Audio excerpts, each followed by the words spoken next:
Hello everyone and welcome back to Closet Gaming. Today we're going to take a look at Hollow Knight. This roguelike action adventure platformer gives you the chance to explore a vast underground kingdom full of treasures and beasts to slay. It is available on Steam for €14 and 99 cents or your regional equivalent. Let's first talk about the game's mechanics. In essence, it is a platformer with basic action elements. But on top of all this, you get several different theme zones to explore, obliterate monsters in, and also kill the boss for each respective zone. I should first mention that I played Hollow Knight on a controller for the most part. I found it much more enjoyable to play it that way, but the roughly 1 hour I played it using a keyboard was fine. It's not that the game is unusable with a keyboard, I just like it better with a controller. So, first of all, you have the platforming. You have your basic movement set. Nothing really out of the ordinary here, until you defeat the second boss and get access to a dash. But even that isn't that much out of the ordinary in platformers these days. And lastly, from what I discovered during my 9 hours of gameplay, was the ability to hang onto walls and then perform a jump of them.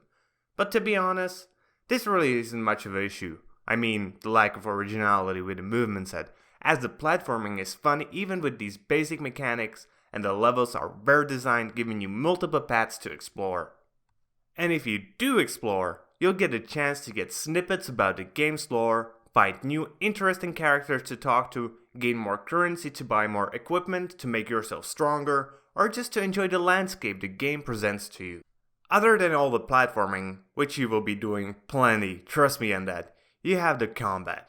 You start with your basic attack against really dumb enemies who follow a simple path or go directly towards you, so they aren't really that much hard to defeat. But as you venture further into the depths, you will get to fight more and more complex enemies. There are small enemies who die quickly, middle-sized enemies with multiple patterns, middle-sized enemies with complex patterns and much more health, and a few times in each zone, you'll even get to fight really big enemies. Essentially mini-bosses with really complex patterns, which will likely take a few lives to kill. And then there are the bosses themselves. Those are actually really hard to defeat. Or perhaps I'm just really bad at this kind of game. And that is just awesome. Each boss has a unique fighting style and you have to figure out his or hers patterns. The only thing that is a bit of a shame is that the bosses don't really have phases, and they're just begging to have different phases, but they are still fun as hell to fight against. The mechanic I probably loved the most was the fact that you can heal yourself almost constantly in Hollow Knight. Next to your life meter, you'll find a soul meter, where the souls of your enemies get stored for you to heal from. The full meter allows you to heal for 3 hearts, and you need about the same number of enemies to fully fill it. And this mechanic allows you to continuously run through the dungeon without the need for constant going back or seeking tons of things like healing potions. And to allow you to fight in a way that is ideal for you personally, you have an upgrade system in forms of charms. There are 36 charms in total for you to collect, and each of them offer a different way to build your character. These range from quality of life charms like see yourself on the map or provide the light in dark areas, through things with small impact on combat and platforming, like being able to dash more or getting more soul from each enemy, up to really impactful charms that for instance give you a longer range when striking, or ones that protect you while healing. The charms themselves are separated into 3 different costs, called notches, where less impactful ones take less of them and more impactful ones take more space. Well, obviously. I've gotta say, I don't think I ever had as much fun playing a platformer as I had when playing a Hollow Knight. To be honest, I'll most likely even continue playing it further, and that really isn't the case often with games I play for these reviews. The combat is fun, platforming is precise, interesting, and gives you plenty of chance to explore the world. And the fact that you can keep on adding mechanics to your character as you continue your journey through the runes just makes it that much more awesome. One of the few things I didn't enjoy about Hollow Knight was the fact that you have to find let's call him Map Master, in each zone before the map is unlocked for you in that particular section of the game's world. I would much rather get the maps automatically, but I do understand the thought behind it, as it forces you to explore the world without having an exact idea on what you will be doing next, making you explore the world. And one thing I suppose could be an issue for some people, but for me it was actually a huge plus, is the difficulty.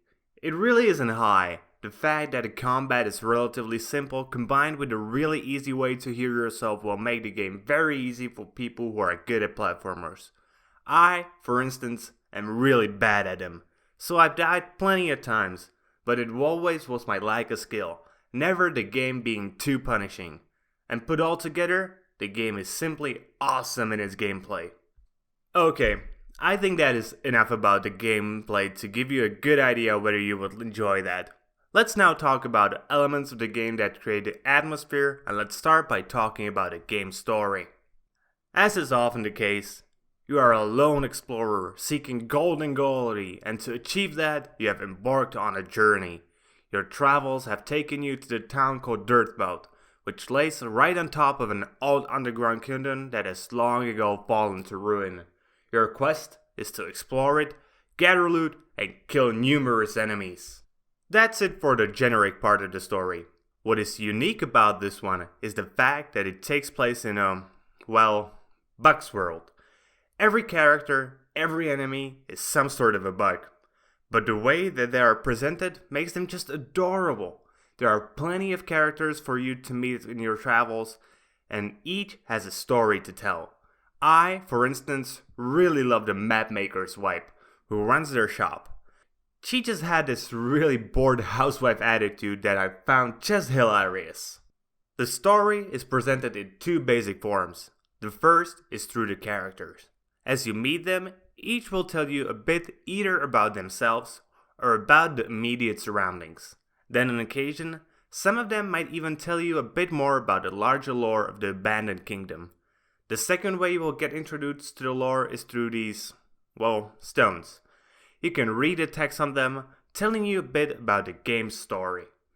That's probably enough into the story without me spoiling it. So let's instead take a good look at the graphics the game has to offer.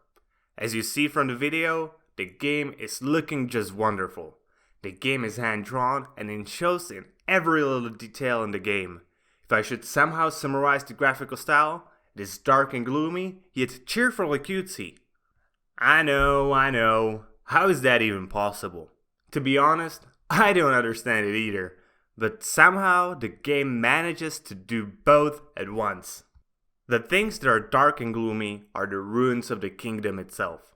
Parts of it are falling apart, others are overtaken with nature, and even the parts that are still in good condition feel dark, with them being so empty. You can actually feel how the kingdom had to be great once, but is just dead now. Secondly is the characters you meet. They are drawn in such a style that you either feel their depression or even sense a bit of madness right beneath their surface, and this is only intensified by the dialogues they have with your character. And in contrast, you have all the things that are cute. Partially is the character models again, and what I find really impressive, managing to have the characters look cute and dark at the same time. But what was mostly cute in my personal opinion are the enemies. It may sound weird, but I almost felt like I wanted to hug everything that wanted to kill me. The contrast of everything feeling half depressing and half cheerful just makes for such a unique atmosphere in games. I don't think I've seen much of this combination used that much in games. Usually it's one or the other.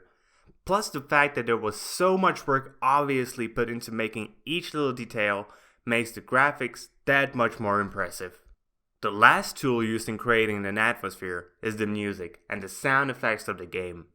And I honestly don't have that much to say about them. It's not that they are bad, certainly not, but they just didn't leave any sort of impression on me. They do fit the game, they just aren't really special in any way in my opinion. Okay then, now a few words about the game's performance. And I really mean just a few, since the game runs really well. It's a 2D platformer, and it didn't crash, nor did it stutter for me. Perhaps the only thing worth mentioning is that it actually recognized that I was using a PS4 controller and was giving me the correct prompts. So, kudos, because that doesn't happen often and it's so nice when it does. So, in conclusion, you like platformers? Go buy this game, now! And if you aren't that much of a big fan of platforming games, but you dip in them at least occasionally, go buy this game. It is that good in my opinion. The platforming is great, combat feels satisfying, the world is amazingly detailed, and the whole game just oozes with atmosphere. And on top of all this, the game offers hours of great fun for a reasonable price. Well, that's it for today, guys. Hope you liked the review, and if you did, please consider liking it, subscribing to my channel for more gaming reviews, or comment if you had something you would like to add. And if you didn't like the video, well, dislike it. See you all next time with more gaming content.